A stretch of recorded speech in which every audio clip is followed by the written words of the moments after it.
हमने पिछले सेशन में बात करी थी डिजिटल मार्केटिंग के बारे में। अगर हमको डिजिटल मार्केटिंग आती है तो हम किसी रिमोट एरिया में भी बैठ करके पूरे वर्ल्ड को कैप्चर कर सकते हैं। अब कैसे करना है उसको आज डिस्कस करते हैं। जिस भी एरिया में आप रहते हो, हर एरिया के अपना कुछ ना कुछ प्रोडक्ट्स होते हैं जो उस एरिया के फेमस होते हैं, या that area is known for some particular products, जिसकी क्वालिटी वहां पे बहुत अच्छी होती है और जो वहां पर सस्ते में बनता है, फिर पूरे इंडिया में डिस्ट्रीब्यूट होता है। ऐसे होता है हर एरिया में? नहीं होता है। जैसे फॉर एग्जांपल, आप में से कितने यूपी से हैं? यूपी में एक जगह है खुर्जा, सुना है इसके बारे में आप लोग? खुर्जा का क्या फेमस है?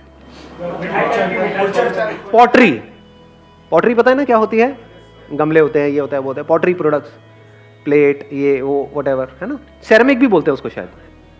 तो पॉटरी की वहां पर बहुत सारी इंडस्ट्रीज है, बहुत सारी फैक्ट्रीज है। वहां पर जो चीज 100 रुपए की मिलती है, वो अगर आप यहां पर जाकर के थोड़ा सर्वे करोगे, दिल्ली में, बॉम्बे में, ऐसी जगहों पे, तो वहां पर वो 500 रुपए से 1000 रुपए, 2-2000 रुपए तक की मिलती है। इतना डिफरेंस है। तो अगर आप वहीं पर रह करके, उसी एरिया में रह करके, ऐसे गुजरात में कुछ एरियाज है जहां की मान लो साड़ी फेमस है, कहीं का कुछ फेमस है, कहीं का कुछ फेमस है, कुछ ऐसा जिसको आप पूरे वर्ल्ड में एक्सपोर्ट कर सको, मतलब पूरे वर्ल्ड को टारगेट कर सको। चलो वर्ल्ड को भी अभी हटा देते हैं शुरू के लिए, इंडिया से आप शुरू कर सको। तो अगर आपको डिजिटल मार्केटिंग आती है तो ये कितना मुश्किल है आपके लिए, अगर एक्चुअल में आती है तो। और मैं यहां पे डिजिटल मार्केटिंग के साथ एक चीज और ऐड कर देता हूं, अगर एक्चुअल में आप सीरियस हो बिजनेस को लेकर के, तो आइडियाज इंपॉर्टेंट नहीं है, प्रोडक्ट बनाना इंपॉर्टेंट नहीं है, मार्केटिंग सीखना ज्यादा इंपॉर्टेंट है। आपने कुछ आइडिया भी बड़ा कमाल का आपके माइंड में आ गया, या आपने कहीं से सुन लिया, या मेरा ही कोई आइडिया सुन लिया और सुन करके उसको करने लग गए, लेकिन मार्केटिंग की एबीसीडी भी नहीं पता है, फेल हो जाओगे। तो marketing is more important than manufacturing. और इनफैक्ट आपको मजेदार बात बताता हूं, अगर आज की डेट में आप कोई भी प्रोडक्ट खरीदोगे, कैसा भी प्रोडक्ट, उसमें ध्यान से आप पैकेजिंग में पढ़ोगे ना, तो उसमें क्लियर लिखा होता है manufactured by and marketed bye. Even the biggest of brands वो भी यही कर रहे हैं, वो खुद नहीं बनाते हैं। ऐसा लगता है हमको कि वो खुद बना रहे हैं, खुद नहीं बना रहे, कोई और बना रहा है, वो मार्केटिंग कर रहे हैं। छोटे से छोटा ब्रांड, बड़े से बड़ा ब्रांड, सब यही कर रहे हैं आज की डेट में। तो अब इसको थोड़ा ध्यान से समझते हैं कि अगर मार्केटिंग सीखनी है तो अब क्या करें। एक बुक है फिलिप कोटलर की, marketing management by Philip Kotler. इतनी मोटी बुक है, पढ़ने में कुछ दिन लगेंगे, लेकिन अगर आप एक्चुअल में सीरियस हो बिजनेस को लेकर के, पढ़ लो एक बार। एक बार में समझ ही नहीं आए। हाँ, वो एक बार में समझ नहीं आएगी, 2 बार पढ़ो, 3 बार पढ़ो, 4 बार पढ़ो। पढ़ने में कुछ जा तो नहीं रहा है ना। और किस लिए पढ़ रहे हो? कोई एग्जाम देना है जाकर के, कहीं से नंबर आएंगे, या कोई आपको नंबर देने वाला है? किस लिए? कि भाई बिजनेस करना है तो मार्केटिंग आनी ही चाहिए, आपका माइंड मार्केटिंग माइंड होना चाहिए। तो आप ऐसी ऐसी जगह पे बिजनेस देख लोगे, ऐसी छोटी मोटी जगहों पे जो सुनते ही आदमी कहेगा ये क्या है, ये कोई काम है, वहां पर भी आपको बड़े बड़े बिजनेसेस नजर आएंगे, अगर मार्केटिंग माइंड है तो। मार्केटिंग माइंड नहीं है तो बड़े से बड़ा भी आइडिया आपके सामने पड़ा होगा, आप उसको भी छोटा बना दोगे, छोटी सोच में फिट कर दोगे। मार्केटिंग से चीजें बड़ी होती है। तो ये बुक आपने ले ली, चाहे इसकी ई बुक ली, चाहे फिजिकल कॉपी ली, और इसको 2 बार पढ़ लिया, 3 बार पढ़ लिया, 4 बार पढ़ लिया, जब तक ये समझ ना आ जाए। अगर ये समझ नहीं आ रही तो बिजनेस मत करो ना, क्यों कर रहे हो?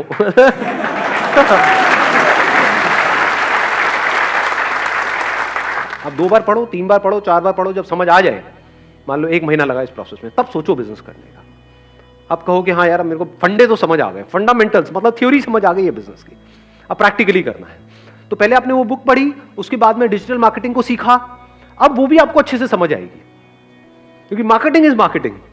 समझ गए ना, बेसिक फंडामेंटल सेम है, बस मीडियम अलग है। सो अब आपने क्या किया, आपने कहा कि मेरे एरिया का क्या यहां पर ऐसी चीज है जो फेमस है, प्लस सस्ता है, प्लस इसकी ऑल ओवर इंडिया में डिमांड है। ऐसा भी ना हो कि आपके एरिया में कोई चीज बनती है खाने पीने की, लेकिन और जगह पे उसमें किसी का कोई इंटरेस्ट ही नहीं है, या फिर अगर वो बनती भी है तो वो बनते ही 2 घंटे पे खराब हो जाती है। अब आप कहोगे मैं इसको पूरे इंडिया में करूंगा, तो तब तक तो भाई काम हो जाएगा। तो आपको क्या करना है, ऐसा कोई प्रोडक्ट ढूंढना है जिसको आप भेज भी सको। अब पॉटरी में क्या प्रॉब्लम आने वाली है, जैसे ही आप उसको कुरियर करोगे, there is a strong possibility वो टूटेगा। तो आपको यहां पे इस बिजनेस में सबसे पहले क्या फिगर आउट करना है, पैकेजिंग। साड़ी में ये प्रॉब्लम नहीं है, सूट में, लहंगे में, इन सब चीजों में ये प्रॉब्लम नहीं है, बट इसमें तो है ना। तो पैकेजिंग को आपको फिगर आउट करना है, और वो फिगर आउट करना कोई बहुत बड़ी बात नहीं है, उसमें दिमाग दौड़ाना है कि कैसे मैं थर्मोकोल लगा करके ये वो इतना मोटा लगाता हूं। तो उसमें थोड़ा एक्सपेरिमेंट करके भी देख सकते हो। कुछ पैक किया, यहां से किसी को, अपने किसी रिलेटिव को कुरियर किया, जैसे मान लो वहीं पे रहते हो, यूपी में, मेरठ में, या वहाँ पे कहीं भी आप रहते हो, तो वहाँ से आपने कहीं किसी को कोरियर किया, फिर पूछा फ़ोन करके, दिल्ली में, बॉम्बे में आपके रिलेटिव्स रहते होंगे, इसको क्या बोलते हैं, R&D, मतलब रिसर्च एंड डेवलपमेंट, समझ गए? आपने अलग अलग तरह की पैकिंग करके भेजा, उस पर नंबर लिख दिया 1 2 3, आपने पूछा अच्छा कौन सा सबसे बेस्ट कंडीशन में आया है, कौन सा टूट गया है। तो आपने जब ये R&D कर लिया और आपको कॉन्फिडेंस आ गया है कि मैं इस तरीके से भेज सकता हूं, अब आप क्या कर सकते हो, एक वेबसाइट बना सकते हो, क्योंकि डिजिटल मार्केटिंग आती है आपको। अब देखना, ध्यान से समझना, दो तरह के बिजनेसेस होते हैं। एक होता है एक तरह का मॉल, जैसे फॉर एग्जांपल Amazon हो गया, फ्लिपकार्ट हो गया, वो एक तरह का शॉपिंग मॉल है जहां पे सब कुछ मिलता है। एक होते हैं स्टोर्स ऑनलाइन, जहां पे एक पर्टिकुलर नीश सेगमेंट को टारगेट किया जाता है। नीश होता है मतलब इतने बड़े में से एक छोटे से सेगमेंट में आप एक्सपर्ट बन गए।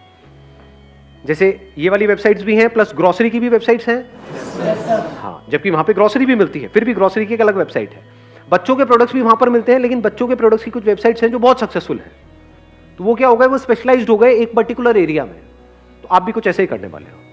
आपको क्या करना है, एक नीश को आपने पकड़ लिया। नीश क्या है, पॉटरी को पकड़ा फॉर एग्जाम्पल। अब आप इसको इस तरीके से देखो, पूरे इंडिया में कहीं भी किसी को भी इससे रिलेटेड कोई भी प्रोडक्ट चाहिए, इसी सेगमेंट में हजारों प्रोडक्ट्स आते हैं। कप प्लेट से लेकर के गमले होते हैं, वास होता है, कुछ शो पीसेस होते हैं, बहुत तरह के प्रोडक्ट्स हैं, हजारों प्रोडक्ट्स आते हैं। इसकी आपने अपनी एक वेबसाइट बना ली, इसमें कोई प्रॉब्लम है? क्या आप प्रोडक्ट खुद बना रहे हो? प्रोडक्ट्स ऐसे चुनो जो आपको पता है कि जिसकी क्वांटिटीज रेडिली अवेलेबल होती है। आ रही है पूरी बात समझ में आ रही है? बिजनेस मॉडल समझ आ रहा है ना? हाँ, ऐसा कोई प्रोडक्ट मत पकड़ लेना कि जो आपको अभी तो मिल जाए, लेकिन मान लो उसके 100 ऑर्डर आ गए, अब वो प्रोडक्ट है ही नहीं, अब आप शिप ना कर पाओ। तो ऐसे प्रोडक्ट्स होने चाहिए जो आपको पता हो कि सबसे ज्यादा जो चलने वाली आइटम्स है, जो आपको पता है पिछले कई सालों से बन रही है और आगे भी बनती रहेगी, वो आप पहले ही उससे रिटेलर से पूछ लेना। अभी बहुत बड़े लेवल के टाइप के बारे में मत सोचो, मतलब you don't need to go directly to the manufacturer, क्योंकि वो सबसे पहले आपसे ये पूछेगा आपने किया क्या है, आप हो कौन, समझ गए?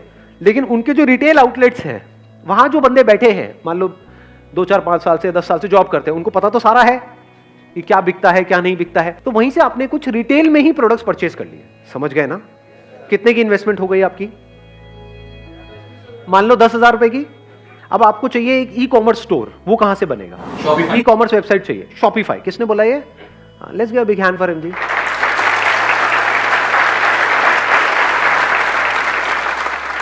Shopify is the best platform अगर आपको अपनी वेबसाइट बनानी है या एक ई कॉमर्स स्टोर बनाना है। अब ध्यान से समझो शॉपिफाई का क्या बेनिफिट है, क्योंकि अगर आप किसी से वेबसाइट बनवाने निकल गए, ज्यादातर हम गलती क्या करेंगे, मेरा एक दोस्त है, इसने थोड़ी सी प्रोग्रामिंग सीखी है, मैं इससे बनवा लूंगा। आप भी मरोगे, वो भी मरेगा, वो वेबसाइट कभी तैयार ही नहीं होगी। बनाते रहो और उसके बाद इतने बग्स होंगे उसके अंदर, बग्स पता है ना? हाँ, इतने बग्स होंगे कि वेबसाइट चलेगी ही नहीं, रोते रहोगे बैठे बैठे।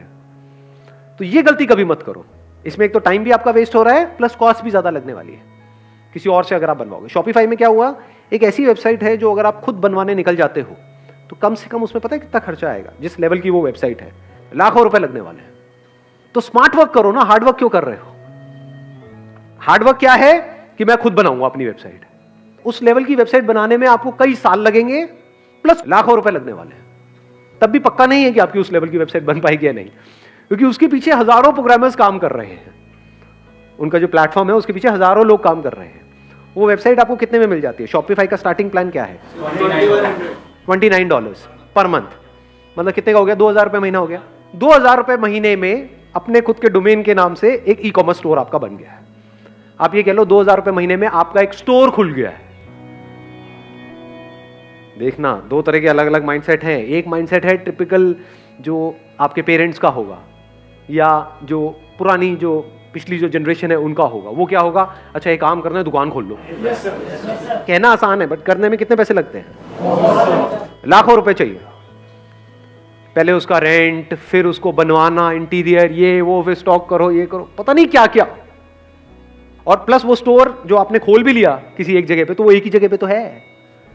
मैं जिसकी बात कर रहा हूं ऑनलाइन स्टोर, वो किस जगह पर है? आप 2,000 रुपए महीने में पूरे वर्ल्ड में पहुंच चुके हो। यानी खुर्जा बैठे बैठे आप यूएस में भी प्रोडक्ट्स बेच सकते हो। आपको कुछ नहीं करना है, शॉपिफाई में वो सारे ऑप्शंस ऑलरेडी है कि अगर कोई यूएस से आएगा तो उसको वहां पर जो प्राइसिंग है वो डॉलर्स में दिखेगी। कोई यूके से आएगा तो उसको वहां की करेंसी में दिखेगी, यूरोप से आएगा तो वहां की करेंसी में दिखेगी, इंडिया से आएगा तो यहां की करेंसी में दिखेगी। ये सब ऑटोमेटिक होगा, आपको कुछ नहीं करना है, आपको सिर्फ वहां पे लिस्ट करते चले जाना है अपने प्रोडक्ट्स को। तो अगर आपने अपना एक ऐसा ई कॉमर्स स्टोर बना लिया, पहले आपने एक प्रोडक्ट ढूंढ लिया, ये प्रोडक्ट आपको समझ आ गया कि हाँ पूरे वर्ल्ड में पोटेंशियल तो है, लोगों को चाहिए ये प्रोडक्ट। एक तो तरीका है वो वहीं जा करके किसी स्टोर से खरीदे, एक है ऑनलाइन खरीदे।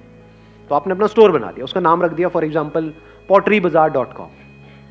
बाजार इसलिए क्योंकि बाजार is not just an Indian word, ये यूएस में भी लोग समझते हैं। तो नाम भी आपने ऐसा रखा जो इंटरनेशनली लोगों को समझ आए, मतलब इंडियंस को भी समझ आया, बाहर को भी समझ आया, सबको समझ आ गया। सो अब आपने क्या किया, अपना एक स्टोर बना लिया। उस स्टोर में आपने क्या किया, कुछ प्रोडक्ट्स खरीद लिए। एक तरीके से वो आपके पास में बेसिक स्टॉक हो गया कि अगर एकदम से एक प्रोडक्ट का ऑर्डर आ गया तो वो तो आपके पास ही पड़ा है, वो आपने एज इट इज दे दिया। 50 प्रोडक्ट्स भी लिया, ऑन एन एवरेज 200 रुपए की भी आपको कॉस्ट आई, तो कितनी की इन्वेस्टमेंट हो गई? 10,000 की हो गई इन्वेस्टमेंट। ठीक है, तो 10,000 की आपने खुद इन्वेस्टमेंट कर दी। अभी क्यों कर रहे हो अपनी जेब से? ताकि जब आप जाओ किसी मैन्युफैक्चरर से मिलने तो उसको कोई दिखाने के लिए भी तो होना चाहिए ना, समझ गए? नहीं तो एकदम से आप उठ करके चले जाओगे, वो कहेगा अच्छा क्या करने वाले हो, ये करने वाला हूं, कहाँ है कुछ दिखाओ। ना आपके पास कोई वेबसाइट है, ना कोई स्टोर है, सिर्फ बातें हैं। तो आपने अपना स्टोर बना लिया 10,000 रुपए में, और प्लस 2,000 रुपए महीना आपका वहां पे उसको आपको शॉपिफाई वालों को देना। आपका स्टोर तैयार है, आपका अपना डोमेन नेम से। अब आप एक ई कॉमर्स स्टोर के ओनर हो। अब उस विजिटिंग कार्ड के साथ अगर आप जाते हो, क्योंकि वो लोग ट्रेडिशनल टाइप के हैं, ये जो मैन्युफैक्चरिंग वाले हैं ना, इनके लिए ऑनलाइन एक स्टोर होना अपने आप में बहुत बड़ी बात है। उनके लिए क्या है कि आपने एक स्टोर बनवाया है, ऑनलाइन वेबसाइट बनवाई है लाखों रुपए खर्च के। अब आप दोनों एक लेवल पे हो, बात करने के लिए एक लेवल पे आना जरूरी है ना। पहले अपने माइंड में पहले एक लेवल पे आ जाओ, बाद में उनके सामने एक लेवल पे आओगे। ध्यान से समझना मेरी इस बात को, ये मैं बता रहा हूं। जब तक आपके खुद के माइंड में आपकी वैल्यू नहीं बढ़ेगी, सामने वाला आपकी वैल्यू नहीं करेगा।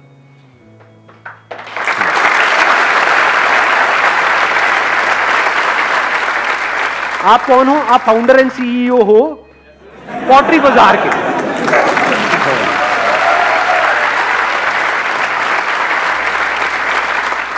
आप अपने ही उसमें उनके प्रोडक्ट्स को इंटीग्रेट करके आप सब कुछ करोगे। आप उनसे प्रोडक्ट्स खरीद रहे हो, उनको उनके पैसे दे रहे हो। कब खरीद रहे हो? जब बिक रहा है। जैसे जैसे आपका स्टोर बनता चला जा रहा है, मानो 10-20 हजार रुपए में आपका स्टोर पूरा तैयार हो गया। अब आ जाता है इसकी मार्केटिंग कैसे करनी। इसीलिए मैंने कहा पहले marketing management by Philip Kotler पढ़ो, फिर डिजिटल मार्केटिंग सीखो, फिर ये सब करो। जब बेसिक कॉन्फिडेंस आ जाए कि हाँ मैं मार्केट कर लूंगा, कि कैसे ऐड करनी है अब इस वेबसाइट की, कैसे यहाँ पे लोग आएंगे, कैसे खरीदेंगे, क्या होगा, वो पूरा आपने पहले ही स्टडी कर लिया है। प्लस आप क्या कर सकते हो, ये तो हो गई आपकी अपनी वेबसाइट। अब आपके पास अपनी वेबसाइट है तो अब आप Amazon को, फ्लिपकार्ट को भी अप्रोच कर सकते हो। क्योंकि आज की डेट में क्या हो गया है, लाखों लोग हो गए हैं जो वहां पे अपने प्रोडक्ट्स बेच रहे हैं इन ई कॉमर्स प्लेटफॉर्म्स पे। आप में से भी बहुत सारे ऐसा काम कर रहे होंगे। कितने कर रहे हैं? Amazon देख रहे हो, यहां पर भी इतने लोग बैठे हैं, तो बहुत लोग ऑलरेडी कर रहे हैं। तो पहले शुरू में क्या हुआ था, कोई भी आता था तो वो उसको अलाउ कर देते थे। आज उनके भी अपने नॉर्म्स स्ट्रिक्ट होते चले जा रहे हैं, अब वो हर किसी को नहीं लेते हैं। But if you have your own e commerce store, अब अगर आप इन लोगों को अप्रोच करते हो, Amazon को, फ्लिपकार्ट को, तो अब आप एक लेवल पे हो, तो वो भी आपको सीरियसली लेंगे। बिना किसी ऑनलाइन स्टोर के आप वैसे ही उनसे बात करते हो तो वो आपको ऐसे देखेंगे कि हाँ ठीक है, हमको हजारों लाखों लोग अप्रोच कर रहे हैं, आप भी उसी में से एक हो। बट अगर आपके पास में कुछ है, कुछ इंटरेस्टिंग, तो वो आपको सीरियसली लेंगे। आप समझे मैंने क्या बोला है? तो आप खुद भी डायरेक्टली भी कर रहे हो अपनी वेबसाइट के थ्रू पूरे वर्ल्ड में, प्लस इनके थ्रू भी कर रहे हो। प्लस अगर विजन और बड़ी है तो ebay.com को भी आप अप्रोच कर सकते हो। उनकी दो तरह की वेबसाइट है, एक .com है, एक .in है। .in मतलब इंडिया के लिए हो गई, .com मतलब अगर उस पर आपका प्रोडक्ट लिस्ट हो गया तो आप यहीं बैठे बैठे, मतलब खुर्जा में बैठे बैठे आप यूएस की मार्केट को भी कैप्चर कर सकते हो, जहां पे वो लोग डॉलर्स में पे करेंगे। और उनके लिए अगर उनको चीज समझ आती है तो पैसे मायने नहीं रखते हैं। अगर एक प्रोडक्ट आपको मान लो $1 का पड़ रहा है और वो आपने $10-20 का भी बेच रहे हो तो कोई बड़ी बात नहीं है। और कितना बिक सकता है उसकी कोई अपर लिमिट है ही नहीं। और ये सब जो मैं कह रहा हूं ना, ये मत समझना ये सब थियोरेटिकल है, लोग ऐसा कर रहे हैं। बहुत लोग इंडिया में ऑलरेडी ऐसा कर रहे हैं, लेकिन किसी को पता नहीं है, क्योंकि कोई किसी को बताता नहीं है। ये सारे पत्ते खुल रहे हैं अभी यहाँ पर। ये सारी इंफॉर्मेशन अंदर की जो है ना, ये इनसाइड इंफॉर्मेशन है, ये लीक हो रही है।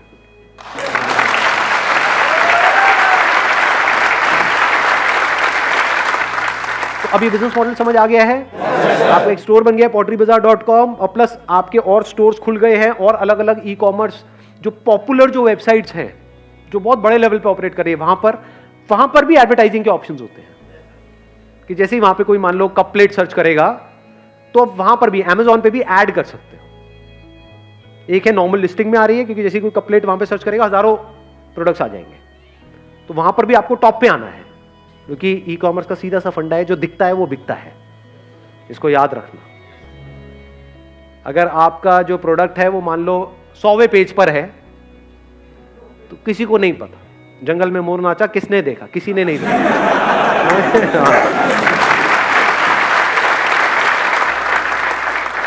तो यहां पर आपको डिजिटल मार्केटिंग काम आने वाली है क्योंकि ज्यादातर लोग क्या करते हैं अपना स्टोर तो खोल देते हैं, फिर किसी ना किसी को हायर करते हैं अपनी मार्केटिंग करने के लिए। अब जिसको हायर करेंगे वो और भी 20 बंदों का काम कर रहा है, तो वो ज्यादा एफर्ट लगाएगा या आप खुद करोगे तो ज्यादा एफर्ट लगाओगे। समझ गए ना स्ट्रेंथ? इसीलिए मैंने शुरू कहां से किया था, मार्केटिंग, डिजिटल मार्केटिंग, और फिर अब आप इस पूरे डिजिटल वर्ल्ड को कैप्चर करते चले जा रहे हो। यहां पर लोग ऑलरेडी इस बिजनेस मॉडल के थ्रू कितना कमा रहे हैं, कुछ आइडिया है? महीने का कितना कमा रहे हैं? लाखों और करोड़ों। मैं कमाई की बात कर रहा हूं, सेल की बात नहीं कर रहा हूं। लोग ये जो बिजनेस मॉडल मैंने आपको बताया है इसके थ्रू लाखों करोड़ों रुपए ऐसा नहीं कमा सकते हैं, हजारों लोग ऑलरेडी कमा रहे हैं। और पूरे वर्ल्ड की बात करूं तो लाखों लोग महीने के लाखों रुपए इसके थ्रू कमा रहे हैं। तो किसी का दिमाग बंद होगा तो वो क्या कहेगा, मुश्किल है। दिमाग खुला होगा तो वो क्या कहेगा, अरे जब लाखों कर सकते तो मैं नहीं कर सकता क्या, मैं इतना क्या गुजरा हूं क्या।